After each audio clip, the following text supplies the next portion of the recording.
Vicky's house. Get on my back! Look at on someone's back! I'm gonna give you a vampire ride! So there was a problem with my camera because the microphone wouldn't work. So I had to upload that shitty video. There isn't really much about me that you don't know, and there's really much about me that's very interesting. Like, my favorite song is Santa Fe, performed by Christian Bale. My favorite actor is, surprisingly, Christian Bale. My favorite movie is Newsies. I have two brothers. One's named Steve, and one is named Donnie. They're like 21 and 23. Another thing is, the first time she came over to my house, we were all sitting at the kitchen table. She called things up to my brother, Steve, like, "The dina's ready for you, Steve. The dog's not a virgin anymore. Come on up, Steve."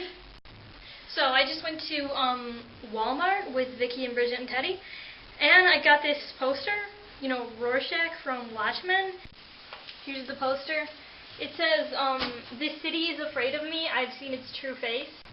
I thought it was really cool because I like Watchmen and I like Rorschach, so it seemed like a good addition to my poster collection, which so far consists only of posters of Christian Bale. I think for now I'm going to end it, but I guess all I have to say is pretty much, Vicky, your video was great, and Lexi, I can't wait for your video. I can't wait for your video, Val, and Bridget, even though you're probably behind me, you know, behind the door, I can't wait for your video. So I'll see you next Tuesday, I guess.